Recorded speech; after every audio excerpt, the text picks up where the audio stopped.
উকিল হরিহর ভৌমিককে বাংশাল কোর্টের সবাই চেনে। প্রতিদিন সকাল 11টা থেকে কোর্টের মেন গেটের সামনে ওকে ক্লায়েন্টের আশায় দাঁড়িয়ে থাকতে দেখা যায়। পরনে শতচ্ছিন্ন তাপ্পি মারা কালো কোট, তেলচিটে সাদা প্যান্ট, পায়ে বহুকালের পুরনো কালো শু, মুখে খোঁচা খোঁচা কাঁচা পাকা দাড়ি, তালগাছের মতো লম্বা লিকলিকে চেহারার লোকটাই হরিহর উকিল। আড়ালে সবাই মোদো উকিল বলে ওকে ডাকে। ঝড় জল বৃষ্টি যাই হোক না কেন, সন্ধ্যার পর বারদুয়ারির মদের দোকানে ওর দেখা পাওয়া যাবেই। উত্তর কলকাতার নিমু গোস্বামী লেনের গলির গলির তস্য গলির মধ্যে একটা ভাঙাচোরা বাড়ির একতলায় ওর চেম্বার কাম বেডরুম। গেটের পাশে প্রায় ঝাপসা হয়ে যাওয়া কাঠের নেমপ্লেটে লেখা শ্রী হরিহর ভৌমিক অ্যাডভোকেট। আজ আর পরিষ্কার পড়া যায় না। একটা তক্তপোষ, দুটি ভাঙাচোরা চেয়ার আর টেবিল, বহুকালের পুরনো একটা টাইপরাইটার, কিছু মান্ধাতা আমলের আইনের বইপত্র, একটি বহু ব্যবহৃত তেলচিটে ময়লা তোষক, বালিশ আর তোবড়ানো অ্যালুমিনিয়ামের কয়েকটি বাসন কোসন। এই নিয়েই হরিহর উকিলের সংসার। 60-এর কাছাকাছি এই মানুষটার আত্মীয় স্বজন বলতে কেউ নেই। এই ঘরেই হরিহর গত 36 বছর বসবাস করছে। বুঝে নিয়েছে এই প্রফেশনে সে কোনো দিন বড়লোক হতে পারবে না, কোনো রকমে পেট চালানো যাবে। তাই লোভটাও কম। দিনে 50 টাকা রোজগার হলেই আর অপেক্ষা করে না, সিধে চলে যায় বারদুয়ারি।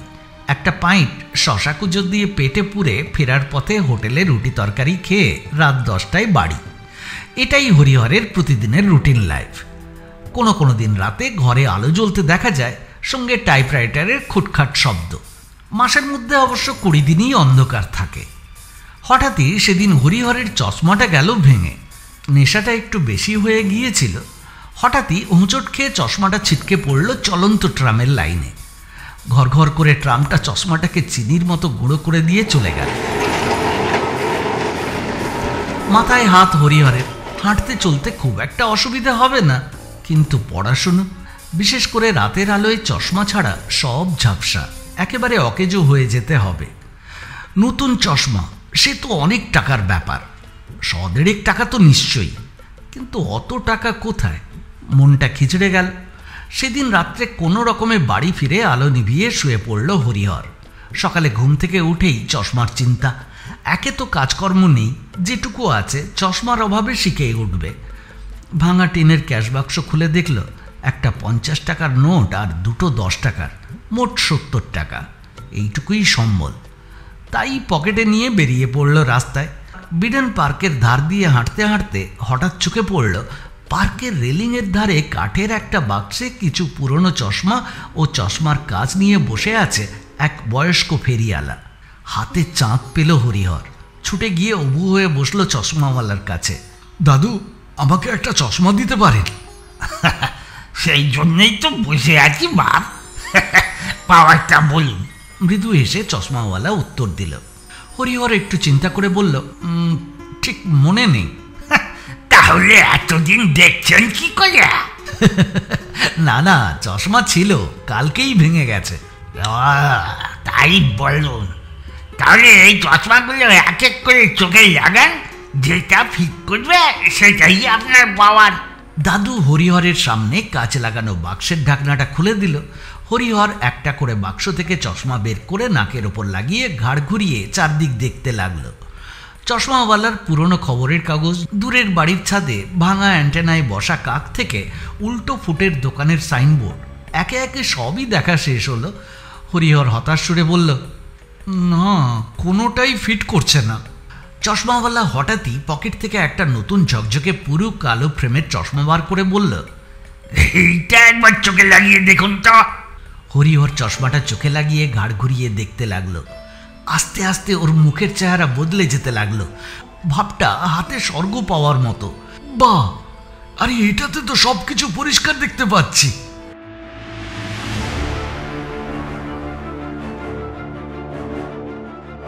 আপনি শুনছেন একটি আদিভৌতিক গোয়েন্দা কাহিনী, শ্যামল চন্দ্রের লেখা হরিহরের চশমা রহস্য। প্রিয় শ্রোতা বন্ধু, আপনি যদি এখনও আমাদের চ্যানেলটিকে সাবস্ক্রাইব না করে থাকেন তাহলে এখনই করুন। আর যদি মনে হয় গল্প শোনার পর করবেন, তাও করতে পারেন। সেই সাথে লাইক, কমেন্ট আর শেয়ার করার কথা অবশ্যই মনে রাখবেন।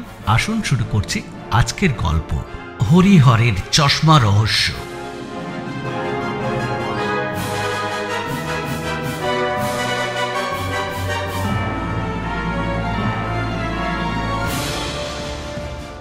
চশমাওয়ালা হরিহরের হাতে একটা ভাঙা আয়না দিয়ে বলল, এইটা দিয়ে মুখটা দেখুন, দারুণ মানিয়েছে।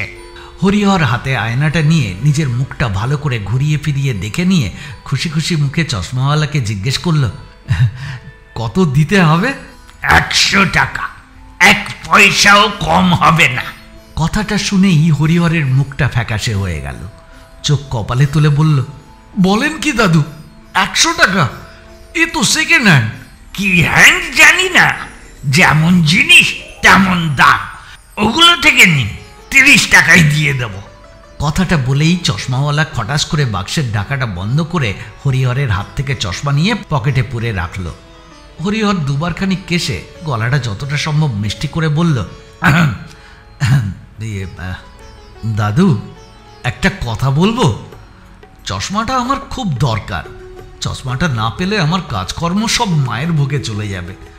একটু কম সম করে ওটা আমাকে দিয়ে দিন না। মুখটা দেখে চশমাওয়ালার বোধহয় একটু দয়া হলো। পকেট থেকে আবার চশমাটা বার করে বলল, বলুন কত দিতে পারবেন? আমার কাছে মোট 70 টাকা আছে। এই আপনার বাক্স ছুঁয়ে বলছি। এর থেকে আজকের গাড়ি ভাড়া আর টিফিন খরচা বাবদ 10 টাকা রেখে আপনাকে আমি 60 টাকাই দিতে পারি। চশমাওয়ালা হরিহরের হাতে চশমাটা দিয়ে বলল, নিন, আর দরাদরি করবেন না। আর 10 টাকা বাড়িয়ে দিন। বাজারে 500 টাকার কমে এই মাল পাবেন না। হরিহর পকেট থেকে মানিব্যাগটা বার করে চশমাওয়ালার হাতে দিয়ে বলল, এই নিন আমার মানিব্যাগ। বিশ্বাস না হয় নিজেই দেখে নিন। না না, ঠিক আছে ঠিক আছে, অত করে যখন বলছেন দিন, 60 টাকাই দিন। হাতে টাকা নিয়ে শুকনো কাপড় দিয়ে ভালো করে চশমাটা মুছে একটা প্লাস্টিকের খাপে ঢুকিয়ে হরিহরের হাতে দেয়। মুহূর্তে হরিহরের মুখের ভাবটা বদলে গেল, যেন লটারির ফার্স্ট প্রাইজ পেয়েছে। গদগদ হয়ে বলল, আপনি আমার বড্ড উপকার করলেন। যতদিন এই চশমা থাকবে ততদিন আপনাকে মনে থাকবে। ঠিক তক্ষুনি ঘড়ঘড় করে একটা ডালহৌসিগামী ট্রাম এগিয়ে আসতে দেখে, দাদু চলি বলেই ছুটে গিয়ে এক লাফে ট্রামের সেকেন্ড ক্লাসে উঠে গেল হরিহর।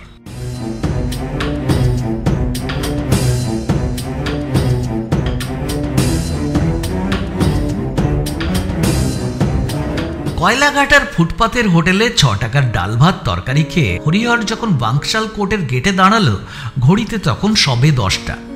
কোর্টের চত্বর তখনও জমে ওঠেনি। পকেটে হাত দিয়ে দেখলো মোটে 1 টাকা 75 পয়সা পড়ে আছে। মেজাজটা হঠাৎই বিগড়ে গেল। আজ মক্কেল না জুটলে সোজা বাড়ি ফিরে কলের জল খেয়ে শুয়ে পড়তে হবে। প্রথমেই ওকে চোখে পড়ল ফুটপাতের ফাজিল ছোকরা পেটোর। দেখেই ও হরিহরকে একটা আওয়াজ দিল, আরে দাদু, কি দিয়েছ? একেবারে চশমা পড়া বাচ্চা। হরিহরের মুখ দিয়ে একটা কাঁচা কিস্তি বেরিয়ে যাচ্ছিল। খুব কষ্ট করে চেক করে নিল, কারণ ঠিক সেই মুহূর্তে এক ভদ্রলোক এসে দাঁড়িয়েছে ওর সামনে। Affidavit case. আশ্চর্য! তারপর বেলা বাড়ার সঙ্গে সঙ্গে হরিহরের পরপর অনেকগুলো মক্কেল জুটে গেল। আসলে নতুন চশমাটা ওর মুখের চেহারাটাই বদলে দিয়েছিল। ওকে বেশ রাজবাড়ি এক দুঁদে উকিল মনে হচ্ছিল। দিনের শেষে হরিহর ব্যাগ থেকে টাকাগুলি বার করে গুনে দেখল মোট 215 টাকা। নিজেই অবাক হয়ে গেল। গত 5 বছরে দিনে গড়ে 60-70 টাকার বেশি রোজগার করতে পারেনি। ভাগ্যিস 35 টাকা ভাড়ায় বাবা ঘরটা রেখে গিয়েছিল, তা না হলে কবেই কলকাতা থেকে পাত্তাড়ি গোটাতে হতো। অনেকদিন পর ওর মেজাজ আজ বেশ ঝরঝরে। পেটোকে 1 কাপ চায়ের অর্ডার দিল হরিহর। পেটো, একবার কড়া করে চা দে বাপ। দাদু, একটা লেড়ে দেবো? দিবি? দে। চায়ের সঙ্গে লেড়ো বিস্কুট খেয়ে কোর্টের পেছনে ফুটপাতের ইটালিয়ান সেলুনে দাড়িটা কামিয়ে ছোট আয়নায় চশমা লাগিয়ে হরিহর মুখটা ভালো করে ঘুরিয়ে ফিরিয়ে দেখল। আরে, ও নিজেই নিজেকে চিনতে পারছে না। পেটোর ভাষায় বলতে গেলে ক্ষমাটাই একেবারে চেঞ্জ হয়ে গেছে। নাপিতের কাছ থেকে স্প্রে লাগানো জলের বোতলটা নিয়ে নিজেই ভালো করে মুখে মাথায় জল স্প্রে করল। ময়লা তোয়ালে রুমালে মুখটা মুছল ভালো করে, চুল আঁচড়ালো। তারপর আয়নায় আরেকবার মুখটা দেখে নিয়ে ব্যাগে কাগজপত্র গুছিয়ে সোজা হাঁটা দিল বারদুয়ারির উদ্দেশ্যে। আজ আর বসল না। 18 টাকা দিয়ে কাউন্টার থেকে একটা মালের পাইট কিনে ব্যাগে ভরে রাখল। মনে মনে ভাবল, অনেক দিন পর হাতে কিছু কাজ এসেছে। মাল খেয়ে বেসামাল হয়ে বাড়ি ফিরলে সব পণ্ড হয়ে যাবে।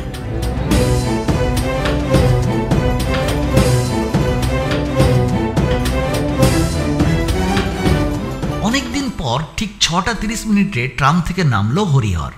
রাত 10টার আগে ও কোনোদিন বাড়ি ফিরেনি। স্টপেজের পাশেই ওরিয়েন্টাল কেবিন।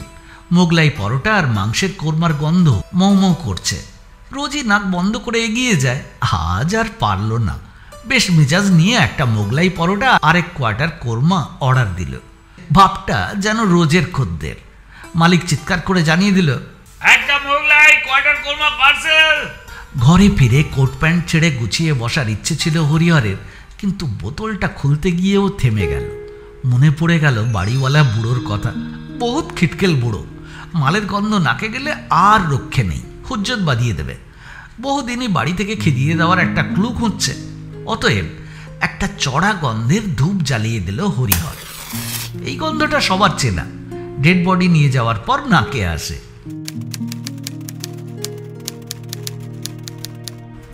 টাইপিংয়ের কাজ শেষ করে খাওয়া দাওয়া সারতে সারতে রাত 12টা। সামান্য একটু টাইপিংয়ের কাজ বাকি রয়ে গেল। একটা সাদা কাগজ টাইপ মেশিনে পরিয়ে হরিহর শোবার বন্দোবস্ত করতে লাগলো। এবার মার্চ মাসের প্রথমেই প্রচণ্ড গরম পড়েছে। মাথার ওপর সারা সিলিং জুড়ে ঝুলছে বিশাল এক আদ্যিকালের পাখা। 56 ইঞ্চির পাখাটার 4টি কাঠের ব্লেড, ভাতের হাঁড়ির মতো বিরাট নকশা করা হাঁড়ি। ঠাকুরদার কাছ থেকে পাওয়া এটাই হরিহরের একমাত্র সম্পত্তি। সুইচটা টিপতেই পাখাটা যেন আর্তনাদ করে উঠল। ক্যাঁচ ক্যাঁচ শব্দ করতে করতে ঘুরতে লাগলো। ঘোড়ার তালে তালে বিদ্যুৎ চমকের মতো ফ্ল্যাশ হতে লাগলো মুহুর্মুহু। হরিহর সবে শুয়েছে, হঠাৎ পাশের বাড়ি থেকে এক বৃদ্ধার চিৎকার ভেসে এলো। ওরে ওই ঘাটের মরা বুড়ো, পাখাটা বন্ধ কর, তোর জ্বালায় দুদণ্ড শান্তিতে টিভিও দেখতে পাবো না। হরিহর তড়াক করে লাফিয়ে উঠে পাখাটা বন্ধ করে দেয়। এই এক জ্বালা হয়েছে হরিহরের। ঘরে পাখা থাকতেও গরমে পচতে হয়। মাঝরাত্রি ছাড়া চালানো যায় না। আসলে হরিহরের পাখার কথা এই অঞ্চলে যাদের টিভি আছে সবাই জানে। ওর পাখা চললেই আশেপাশের সব টিভির মধ্যে যুদ্ধ শুরু হয়ে যায়। প্রচণ্ড ঘ্যাঁচ ঘ্যাঁচ শব্দে ছবিটাকে কেটে কুটে খান খান করে দেয়।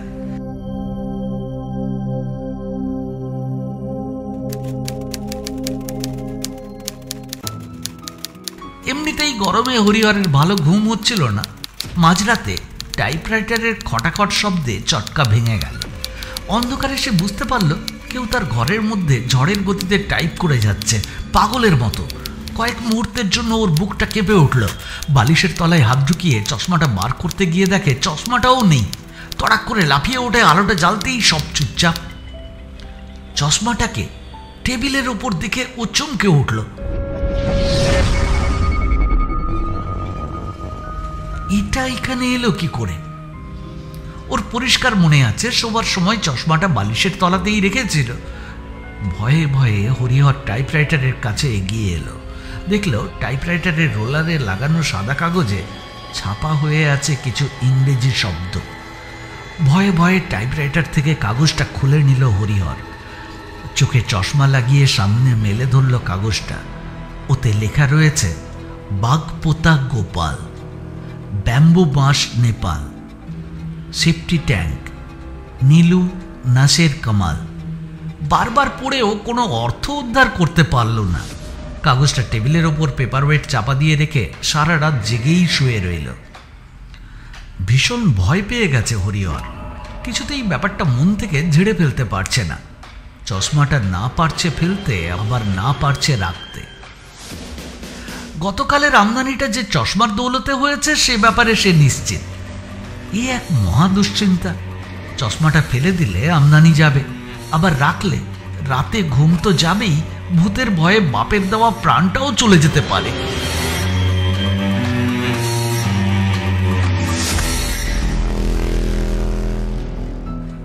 পরদিন ঠিক সময়ে আবার কোর্টের গেটে দাঁড়িয়েছে হরিহর, কিন্তু মনে সুখ নেই। কেমন যেন একটা মনমরা ভাব। গতকালকের ঘটনাটা কাউকে বলতেও পারছে না, কারণ ও জানে কেউ বিশ্বাস করবেই না। সবাই ভাববে মাতালের কুল। আশ্চর্য ব্যাপার, বেলা বাড়ার সঙ্গে সঙ্গে আজও একটার পর একটা মক্কেল আসতে শুরু করলো। 20, 30, 50 মানিব্যাগটাও ফুলে উঠল, কিন্তু কিছুতেই হরিহর খুশি হতে পারছে না। খচখচ করে মনের মধ্যে কোথাও যেন একটা লাগছে। আজকের আমদানি কালকের থেকে প্রায় 100 টাকা বেশি।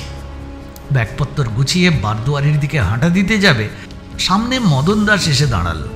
মদন দাসও হরিহরের মতো ফুটপাতে দাঁড়ানো উকিল, খয়াটে চেহারা। কি ব্যাপার বলো তো হরিহরদা, তোমার পিছনে মক্কেলের লাইন লাগছে আর আমি সারাদিন বটতলায় দাঁড়িয়ে দাঁড়িয়ে মাথায় কাকের গু নিচ্ছি। কি আর করবি বল, যার যেমন ভাগ্য, ওই চাপাকলে গিয়ে মাথাটা ধুয়ে নেয়। মদনকে কোনো কথা বলার সুযোগ না দিয়েই হাঁটা শুরু করে দিল হরিহর। দূর থেকে ভেসে আসা মদনের খিস্তি কানে এলেও কোনো উত্তর দিল না। অন্যদিন হলে একটা পাল্টা খিস্তি করত, কিন্তু গত রাতের ঘটনাটা কেমন যেন ওকে আচ্ছন্ন করে রেখেছে। ঘুরে ফিরে চশমাটার কথাই ওকে ভাবাচ্ছে। না, কিছুতেই চশমাটা হাতছাড়া করা যাবে না। চশমার দৌলতেই কাজ আসছে, কাজ করার ইচ্ছেটা আবার জেগে উঠেছে, আত্মবিশ্বাস আবার ফিরে এসেছে।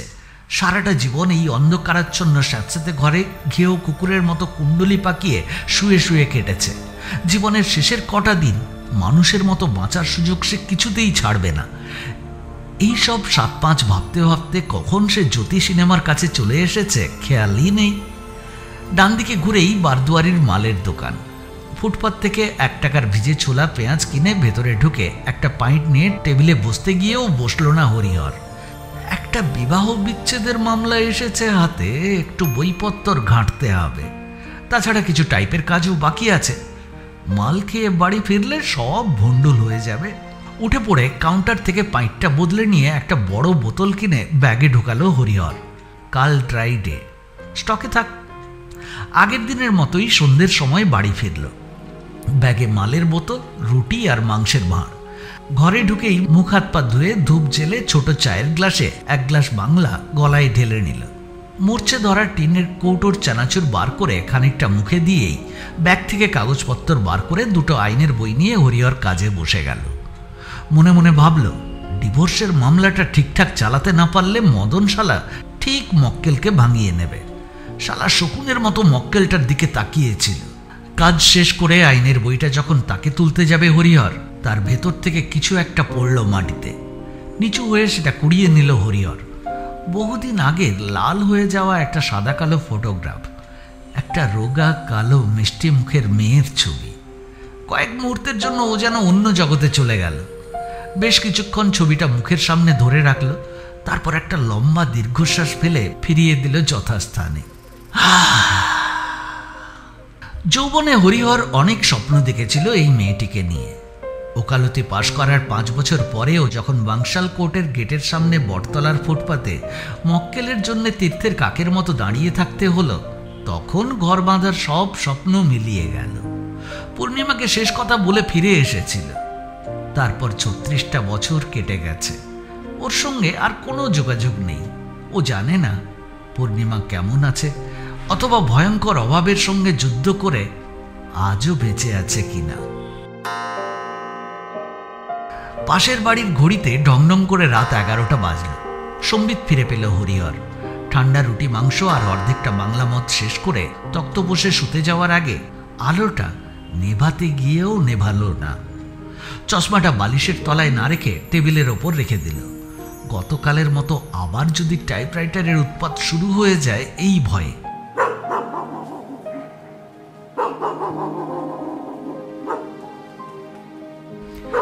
মাঝরাতে রাস্তার লেডি কুত্তার চিৎকারে হঠাৎ ঘুম ভেঙে এল হরিহরের। দেয়াল ঘড়িতে তখন রাত 2টো। ভাবল আজ আর বোধহয় কোনো উৎপাত হবে না। শুধু শুধু ইলেকট্রিকের মিটার বাড়িয়ে লাভ নেই। আলোটা নিভিয়ে আবার শুয়ে পড়ল। সবে একটু তন্দ্রাভাব এসেছে, শুরু হয়ে গেল ঝড়ের গতিতে টাইপরাইটারের শব্দ। হরিহরকে ঘুম থেকে তোলার জন্যই কেউ যেন ইচ্ছে করে এই শব্দ করছে। ভয়ে কাঁপতে শুরু করলো হরিহর। বিছানা থেকে উঠে আলো জ্বালতে সাহস পেল না। হাত বাড়িয়ে তক্তপোষের তলা থেকে আধখাওয়া মালের বোতল থেকে পুরো মালটাই গলায় ঢেলে দিয়ে ময়লা তেলচিটে বালিশটা দিয়ে মুখ কান ঢেকে শক্ত হয়ে শুয়ে রইল। খটাখট শব্দটা চলতেই থাকল।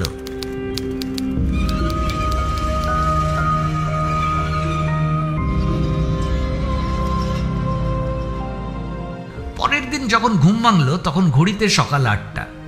না, এভাবে চলবে না, আজ চশমাটার একটা ব্যবস্থা করতেই হবে। এইভাবে উৎপাত চলতে থাকলে কোনোদিন ভয়েই হার্ট ফেল করবে সে। ভাগ্যটাই খারাপ তার, যখন দুটো পয়সার মুখ দেখতে শুরু করেছে অমনি ভূতের উৎপাত শুরু হয়ে গেল। তাড়াতাড়ি কোর্টে যাওয়ার জন্য তৈরি হয়ে নিল। চিতপুরের গণেশ জননী হোটেলে মাছ ভাত খেয়ে ট্রামে উঠতে যাবে, চোখে পড়ল বিডেন পার্কের ধারে ফুটপাতে চশমাওয়ালা বসে আছে ডালা নিয়ে। কিন্তু সেই বুড়োটা নয়, তার বদলে একটা ছোকরা। কাছে গিয়ে সামনে উঁচু হয়ে বসলো হরিহর। ভাই, একজন বুড়ো ভদ্রলোক এখানে চশমার ডালা নিয়ে বসতো, তাকে তো দেখতে পাচ্ছি না, তিনি কোথায়? ছোকরাটি হরিহরের মুখের দিকে তাকিয়ে একটু মেপে নিয়ে বলল, কেন দাদু, তাকে কি দরকার? না মানে তাকে একটু দরকার আছে। দুদিন আগে আমি তার কাছ থেকে একটা চশমা নিয়েছিলাম। আমাকে বলতে পারে, আমি ওর নাতি। কাল থেকে দাদুর হেব্বি জ্বর, বিছানার সঙ্গে লেপ্টে আছে, বলা যায় না, পটকেও যেতে পারে। যাই হোক, চটফট বলে ফেলুন, আপনার কেসটা কি? মাথায় যন্ত্রণা হচ্ছে, চোখ দিয়ে জল পড়ছে, কানের পাশে ব্যথা? পরপর এত প্রশ্নে হরিহর থতমত খেয়ে বলে, না না, সেসব নয়। আরে দাদু, কি হয়েছে বলবেন তো?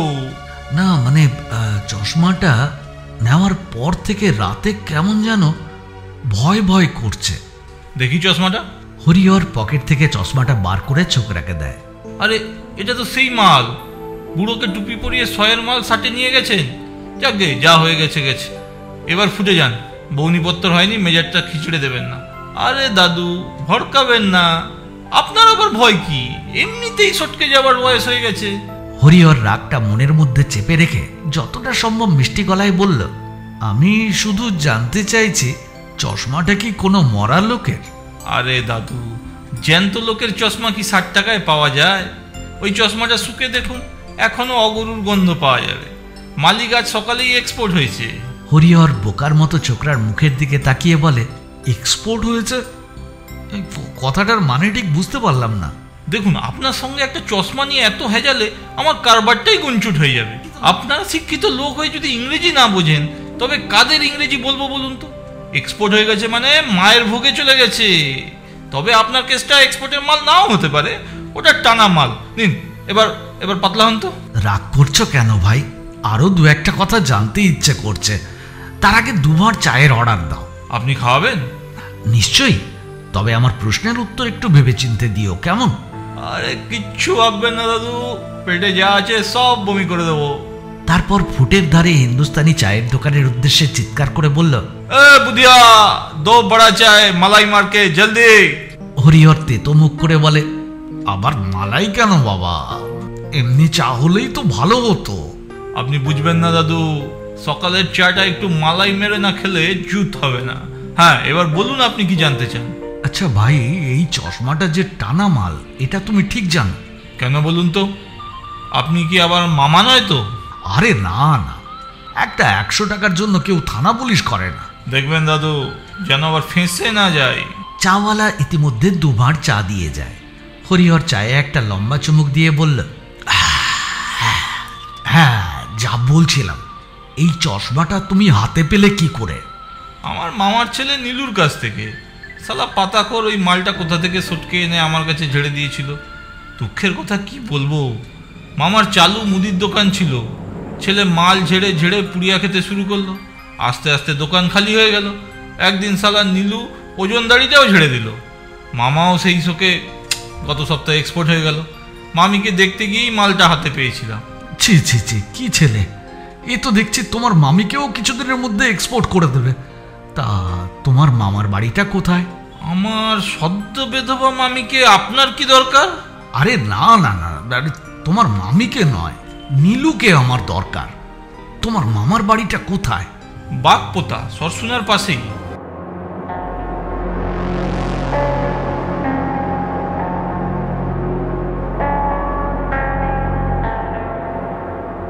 বাগপোতা শব্দটা কানে যেতেই হরিহর চমকে উঠল। আরে, এই শব্দটা তো টাইপ করা কাগজে ছিল। আর কথা না বাড়িয়ে হরিহর পকেট থেকে একটা 5 টাকার কয়েন ছোকরার হাতে দিয়ে বলল, এই নাও চায়ের দাম। বলেই অফিস টাইমের ভিড়ে ঠাসা একটা ট্রাম এগিয়ে আসছে দেখে ছুটে গিয়ে হাতল ধরে ফেলল। ঝুলন্ত অবস্থায় এগিয়ে চলল বিবাদী বাগের দিকে। ছোকরা অবাক হয়ে হরিহরের দিকে তাকিয়েছিল। চাওয়ালা বুধিয়া ছোকরাকে জিজ্ঞেস করল, ये कौन है ये?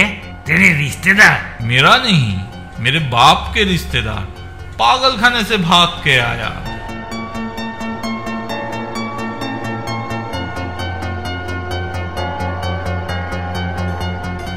কটা রাত্রি আলো জেলেই কাটালো হরিহর। এই কদিনে ওর আমদানি ভালোই হয়েছে, প্রতিদিনই টাকার অঙ্ক বেড়ে চলেছে। মনে মনে ভাবল, চশমার পেছনে একটা রহস্য আছে। এই রহস্যের সমাধান করতে না পারলে এই ভূতের উৎপাত থেকে মুক্তি নেই। কাল রবিবার, কালকেই বেরিয়ে পড়তে হবে, রহস্যটা জানতেই হবে তাকে। এই পয়া চশমাটা কিছুতেই হাতছাড়া করা যাবে না।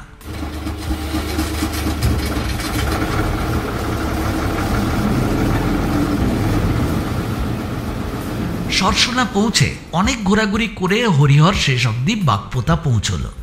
একটা চায়ের দোকানে খোঁজ নিয়ে পাতাখোর নীলুর বাড়িটাও খুঁজে পেল, কিন্তু নাম ধরে ডাকতেই হলো বিপত্তি। বাড়ির ভেতর থেকে এক মহিলার চিৎকার ভেসে এলো, কোন আটপুরোর বেটা, নীলুকে ডাকছিস রে? পাতা খাইয়ে খাইয়ে আমার ছেলেটাকে মেরে ফেলবে গো। দাঁড়া হতচ্ছাড়া, মুড়ো ঝাঁটা নিয়ে যাচ্ছি। হরিহর ভরকে গিয়ে বগলে ছাতাটা নিয়ে পালাবে কিনা ভাবছে, ঠিক সেই সময় নাড়া মাথা, কুচকুচে কালো, লিকলিকে চেহারার, বছর 20 বয়সের একটা ছেলে সামনে এসে দাঁড়ালো। দাদু, কাকে চাইছেন বলুন তো? হরিহর মনে একটা সাহস সঞ্চয় করে বলল, নীলুকে। তুমি নিশ্চয়ই নীলু? নীলু হরিহরকে ভালো করে দেখে নিয়ে বলল, হ্যাঁ, কিন্তু কি কেস বলুন তো? আপনাকে তো বাপের জন্মে দেখেছি বলে মনে পড়ছে না। হঠাৎ ভেতর থেকে আবার মহিলার চিৎকার ভেসে এলো, সঙ্গে আগন্তুকের উদ্দেশ্যে বেশ কিছু ভারী ভারী গালাগাল। আমার সামনে নীলু আরো দুপর্দা গলা উঁচু করে বলে উঠল, মা, কি হচ্ছে কি? আর একটা কথা বললে মুখে ছাটার লাগিয়ে দেবো। হরিহর পকেট থেকে চশমাটা বার করে নীলুর হাতে দিয়ে বলল, দেখো তো বাবা নীলু, এই চশমাটাকে চেনো কিনা? ভূত দেখার মতো চমকে গিয়ে ফ্যাকাশে মুখে নীলু বলল, কই না তো। হরিহর নীলুর পিঠে হাত দিয়ে বাইরে ডেকে এনে মিষ্টি করে বলল, একটু ভালো করে দেখে বলো বাবা নীলু, তোমার পিসির ছেলে বাবুয়া আমাকে তোমার কাছে পাঠিয়েছে। এই চশমাটা ঠিক কোথা থেকে পেয়েছো সত্যি করে বলে ফেলো। এই চশমাটার ব্যাপারে পুলিশ বাবুয়ার কাছে খোঁজ খবর দিতে এসেছিল। সত্যি কথা বললে তোমার ভয় পাওয়ার কিছু নেই, আমি উকিল, ওসব থানা পুলিশ আমি একাই সব ম্যানেজ করে নেব। নীলু দুবার ঢোক দিলে বলে, মাইরি বলছেন? ফেঁসে যাব না তো? নীলুর ন্যাড়া মাথায় হাত বুলিয়ে হরিহর বলল, ভয় কি, আমি আছি না। নীলু ভালো করে এদিক ওদিক দেখে নিয়ে হরিহরকে একটা বটগাছের আড়ালে নিয়ে গিয়ে বলতে শুরু করে, কদিন আগে অন্ধকারে টেরাকেস্টোর সঙ্গে বাঁশ ঝাড়ে বসে পাত্তা খাচ্ছিলাম। বাঁশঝাড় কথাটা কানে যেতেই ওকে হরিহর থামতে বলে। কি বললে? বাঁশঝাড় মানে ব্যাম্বু, বাঁশ মিলে যাচ্ছে। বেশ, তারপর কি হলো বলো। হঠাৎ পায়ে কি যেন ঠেকলো, তুলে দেশলাইয়ের কাঠি মেরে দেখি একটা ঝকঝকে নতুন চশমা। পকেট পাঞ্চার ছিল, তাই বাবুয়াকে 10 টাকায় ঝেড়ে দিয়েছিলাম। বেশ করেছো, খুব ভালো করেছো। পকেট পাংচার হলে তো মেরামত করতেই হবে। হরিহর একটা বেড অফ মানি ব্যাগ বার করে তার থেকে একটা 5 টাকার নোট বার করে নীলুর হাতে দিয়ে বলে, এটা রাখো। নীলু খুব খুশি হয়ে টাকাটা পকেটে রাখে, বলে, দেখুন, নেশার জন্য টুকটাক 2-1টা জিনিস ঝেড়ে দিয়েছি, কিন্তু বিশ্বাস করুন বাবা লোকনাথের দিব্যি, বড় কেস কোনোদিনও করিনি। জানি তো, তুমি হচ্ছে বাপের হীরের টুকরো ছেলে। এবার আমাকে ওই বাঁশঝাড়ে নিয়ে চলো তো। নীলু কয়েক মুহূর্ত চুপ করে থাকে, তারপর প্রবল উৎসাহের সঙ্গে হরিহরকে বলে, চলুন চলুন। নীলু হরিহরকে ঝোপঝাড়ের মধ্যে দিয়ে পায়ে চলা পথে একটা গা ছমছম করা বাঁশবনের মধ্যে নিয়ে যায়। স্যার, এইখানেই ওই চশমাটা কুড়িয়ে পেয়েছিলাম। মুখ দেখেই বোঝা যায় হরিহরের একটু ভয় ভয় করছে। ও এদিক ওদিক তাকাতে থাকে। হঠাৎ গাছের ফাঁক দিয়ে চোখে পড়ে একটা বাড়ি, নতুন তৈরি হচ্ছে।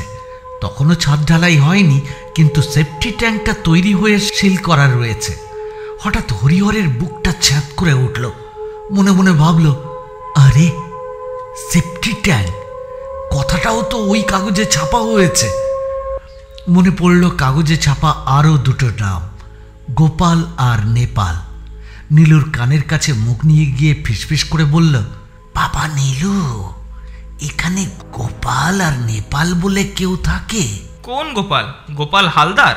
হ্যাঁ হ্যাঁ হ্যাঁ, তাই হবে। ওদের তুমি চেনো? নিশ্চয়ই চিনি।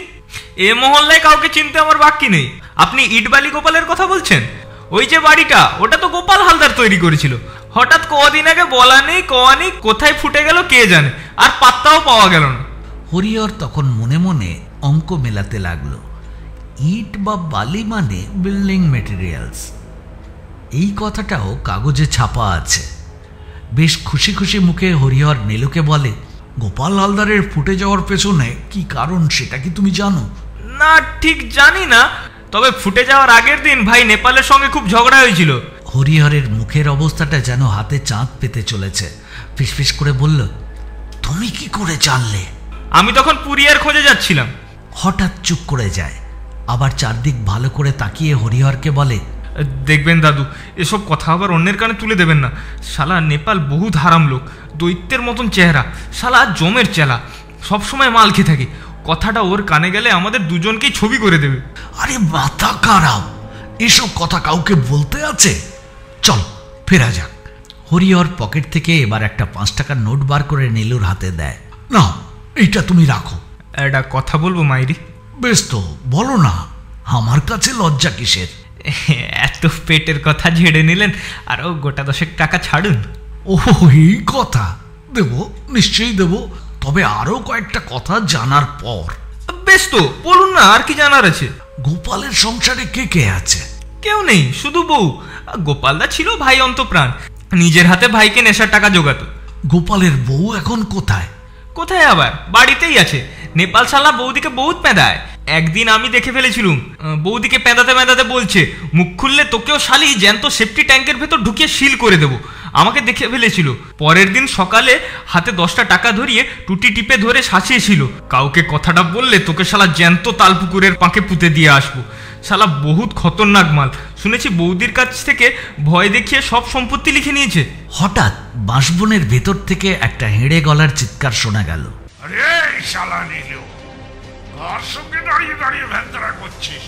ভয়ে নীলুর পা দুটো ঠকঠক করে কাঁপতে শুরু করলো।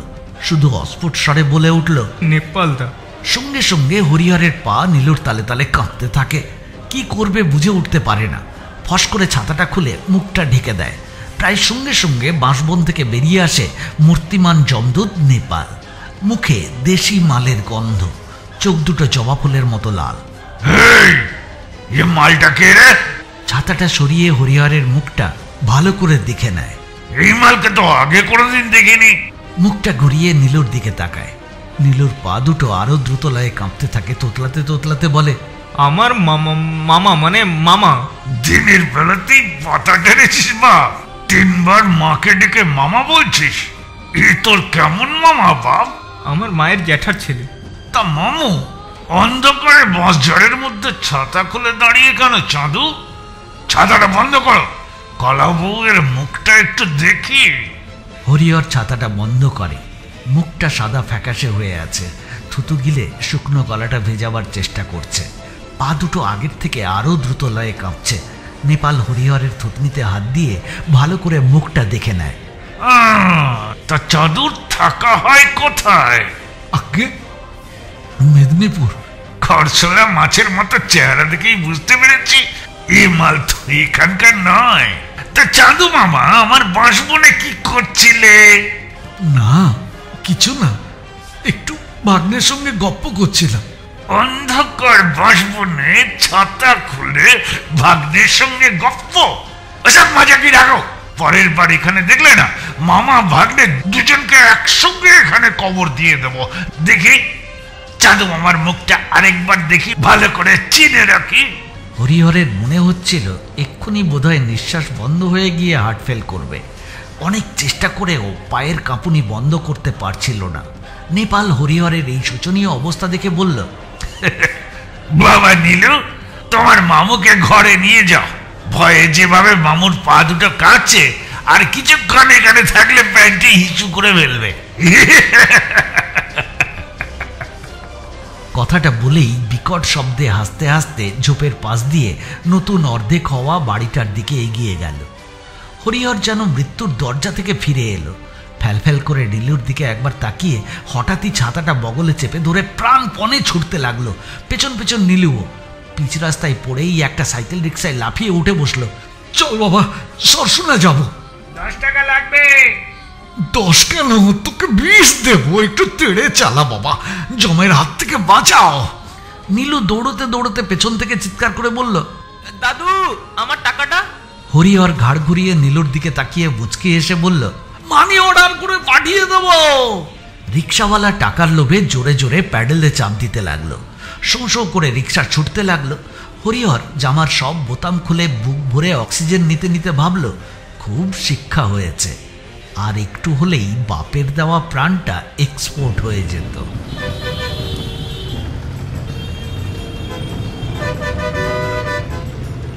সরসুনাতে নেমেই ও একটা বাসে উঠে বসল। এবার সিধে ঠাকুরপুকুর থানা। টাইপরাইটারে ছাপা ভুতুড়ে শব্দগুলির অর্থ এখন ওর কাছে পরিষ্কার হয়ে গেছে। ওই সেফটি ট্যাঙ্কের ভেতর গোপাল হালদারের লাশ আছে।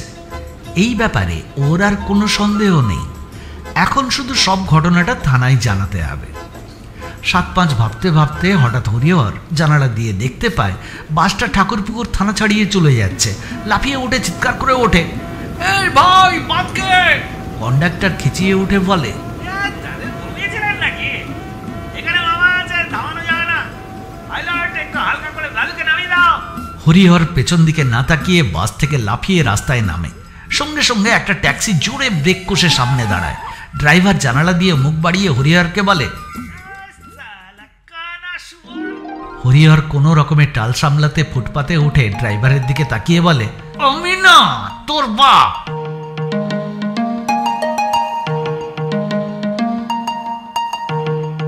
বেলা 2:30। বড়বাবু তখন সবে খাওয়া দাওয়া সেরে একটু ভাত ঘুমের আয়োজন করছিলেন। হরিহর সুইং ডোর ঠেলে সামনে এসে দাঁড়ালো। স্যার। বড়বাবু আধখোলা চোখে বলল, বলুন। স্যার, আমি একটা রহস্যের কিনারা করতে এসেছি। হরিহরকে উত্তেজিত দেখায়। বড়বাবু একবার হরিহরকে দেখে নিয়ে আবার চোখ বন্ধ করে তাচ্ছিল্যের সুরে বলে, আপনি কে? ব্যোমকেশ, ফেলুদা না জেমস বন্ড? আগে আমি অ্যাডভোকেট হরিহর ভৌমিক। বসুন, বলুন কি সেই রহস্য? হরিহর এই দিন অবধি সমস্ত ঘটনা আদ্যপান্ত বড়বাবুকে শোনায়। সব শুনে বড়বাবু একটা বড় করে হাই তুলে বলে, ঠিক দুপুরবেলা ভূতে মারে ঠেলা। আপনার গল্প শুনতে শুনতে মনে হচ্ছিল সেই ছোটবেলার মতো ভূতের গল্প শুনতে শুনতে ঠাকুরমার বুকে মাথা রেখে ঘুমোচ্ছি। বেড়ে বানিয়েছেন মাইরি গপ্পটা। আপনি মশাই ওকালতি ছেড়ে ভূতের গপ্প লিখুন। যান, বাড়ি যান। একটা কথা শুনে রাখুন, ভূতের গপ্প আদালত শুনবে না। একটা খুন হয়ে যাওয়া লোকের চশমা আপনার কাছে। এই পয়েন্টেই আপনাকে আমি সেলে ভরে দিতে পারি। তা পারেন, তবে আপনার কাজ যেমন ভরে দেওয়া, তেমনি আমার কাজ বাইরে বার করে আনা। বাইরে আনার রাস্তাটা আমার ভালো করেই জানা আছে। যদি কিছু মনে না করেন একটা কথা বলি, আপনার সীমানায় থাকা এই অঞ্চলের নাম সারা পশ্চিমবঙ্গ জানে। চোর, গুন্ডা, তোলাবাজ, খুনি, পাতাখোরদের মুক্তাঞ্চল। পুলিশের সঙ্গে এদের সম্পর্ক বড়ই মধুর, অনেকটা রাধা কেষ্টর মতো। কোথায় বসে কথাগুলো বলছেন খেয়াল আছে? বিলক্ষণ, ঠাকুরপুকুর থানায়। আর আপনাকে সহ্য করতে পারছি না। আপনি এবার বিদায় না হলে সেপাই ডেকে পেছনে রুল ঢুকিয়ে দেব। না না, তার আর প্রয়োজন নেই। হরিহর চেয়ার ছেড়ে উঠে দাঁড়ায়। আমি উঠেই পড়ছি। এবার আপনাকে শেষ কথাটা বলেই হাঁটা দেব। গোপাল হালদারের মিসিং কেসটা একটু নেড়ে চেড়ে দেখুন। বলা যায় না, শেষ বয়সে এসিপির পোস্টটা পেলেও পেয়ে যেতে পারেন। শেষের দিকে মানুষ মাল নয়, সম্মান চায়। বড়বাবু কি যেন এক মুহূর্ত ভাবে, তারপর হরিহরের দিকে তাকিয়ে বলে, চশমাটা আপনার কাছে আছে? না স্যার, ভূতের ভয়ে ফেলে দিয়েছি। আপনার ঠিকানাটা দিন। হরিহর মানিব্যাগের ভেতর থেকে বহুদিন আগের ছাপা একটা ভিজিটিং কার্ড বার করে বড়বাবুর হাতে দেয়। ফোন নাম্বারটা ফলস, ওটা স্ট্যাটাস শো করার জন্যে, তবে ঠিকানাটা কিন্তু জেনুইন। তবে গলির গলি, তস্য গলির ভেতর খুঁজে পাবেন না। প্রয়োজনে আমাকে বাংশাল কোর্টের গেটের সামনে প্রতিদিন বটগাছের তলায় পাবেন। হ্যাঁ, তাহলে চলি। কেসটা লেগে গেলে কাগজের ছবি হয়ে হাতে হাতে ঘুরবেন, তখন আমাকে একটু মনে রাখবেন স্যার। আর কথা না বলে বড়বাবুকে একটা নমস্কার ঠুকে দ্রুত থানা থেকে বেরিয়ে ফেরার বাস ধরে হরিহর।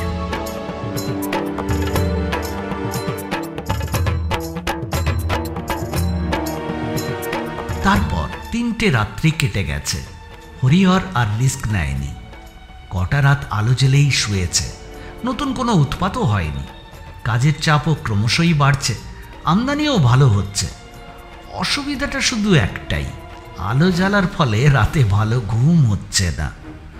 মালটা একটু বেশি চড়ালে বেলা 10টা পর্যন্ত আগের মতো ঘুমটা পুষিয়ে নিতে পারত, কিন্তু কাজের চাপের সঙ্গে সঙ্গে কাজ করার নেশাটাও ওর জেগে উঠেছে, তাই কমিয়ে দিয়েছে মালের পরিমাণটাও। কিন্তু মনের খচখচানিটা কিছুতেই যাচ্ছে না। এক রাতেই ভুতুড়ে টাইপিস্ট টাইপ মেশিনের জি অক্ষরটা ভেঙে দিয়েছে। আলো নিভিয়ে শুলে হয়তো পুরো টাইপরাইটারটাই ভেঙে দেবে। আজ খুব তাড়াতাড়ি তৈরি হয়ে নিল হরিহর। জোড়াবাগান থানাটা ঘুরে যেতে হবে। সামনের বস্তির গোপালকে পুলিশ তুলে নিয়ে গেছে। হাতিবাগানে সিনেমার টিকিট ব্ল্যাক করছিল। কাল ওর মা এসে খুব কান্নাকাটি করেছিল। ওর জামিনের ব্যবস্থা করতে হবে। এইসব কাজে কোনো আমদানি নেই, তবুও হরিহর মাঝে মাঝেই এইরকম টুকটাক সমাজসেবা করে থাকে। মাস্তান ছেলেগুলোকে হাতে রাখা ভালো, বলা যায় না কাকে কখন দরকার পড়ে।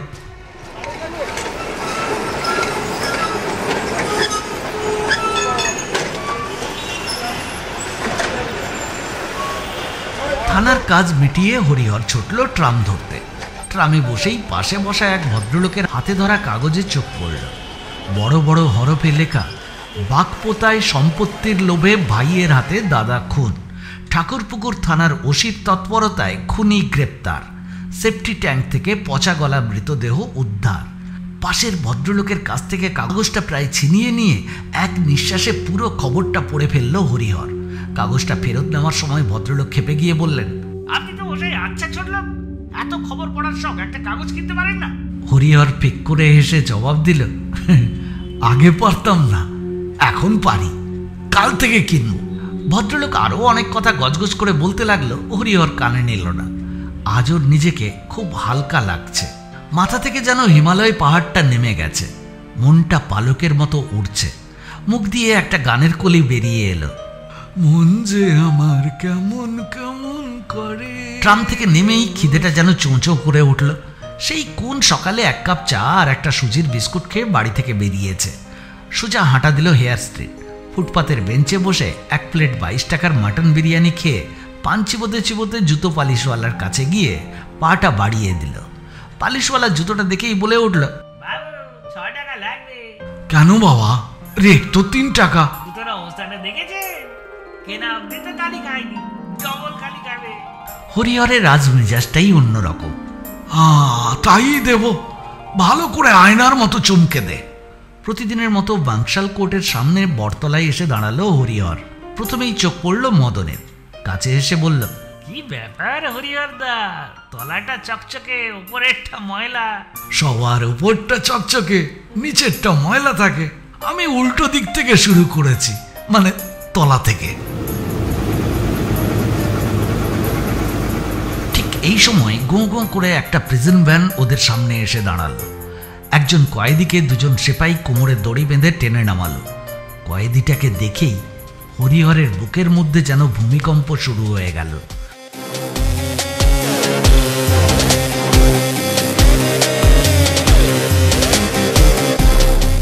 বড় বড় জবা ফুলের মতো লাল চোখে হরিহরের দিকে তাকিয়ে দাঁতে দাঁত চেপে বলে উঠল, মামু, চিনতে পারছো? এবার বুঝতে পারছি তুমি শালা নাটের গুরু। আমাকে চিনে রাখো, আমি নেপাল। বেরিয়ে আসি, তারপর তোমাকে ছাল ছাড়িয়ে রোস্ট করব। আরো কিছু বলতে যাচ্ছিল, একজন সেপাই ওকে ধাক্কা মারতে মারতে ভেতরে নিয়ে চলে গেল। হরিহর ফ্যাকাশে মুখ করে ওই দিকে তাকিয়ে রইল। মালটাকে চেনো নাকি? মদনের কথায় চমকে উঠে নিজেকে যতটা সম্ভব স্বাভাবিক করে হাসি মুখে উত্তর দিল, কই না তো। কি যেন তোমাকে বলে গেল মনে হলো। না না, আমাকে নয়, তোকে বোধহয় ফিট করতে চাইছিল। বাঘপোতার মার্ডার কেসের আসামি নেপাল হালদার? সত্যি? ঠাকুরপুকুর থানার বড়বাবুর এলেম আছে? ফরিদকর মালো? 7 দিনেই কেস সলভ? বেটা ছেলে, আমি সূত্রটা না জানালে ওর বাপের ক্ষমতা ছিল। কিছু বললে? না না না, কিচ্ছু না। আচ্ছা মদন, এই কেসে নেপাল হালদার কতদিনের জন্য ভেতরে যাবে বলে তোর মনে হয়? পুলিশের হাতে যা সাক্ষ্য প্রমাণ আছে, 12 থেকে বছর 2 বাদ দিলে 10 বছর তো নিশ্চয়ই। এখন আমার 60 চলছে, এর সঙ্গে 10 যোগ করলে হলো 70। ততদিনে আমি এক্সপোর্ট হয়ে যাব, কি বলিস? কথাটা বলেই হরিহর হো হো করে নিজের মনে হেসে উঠল।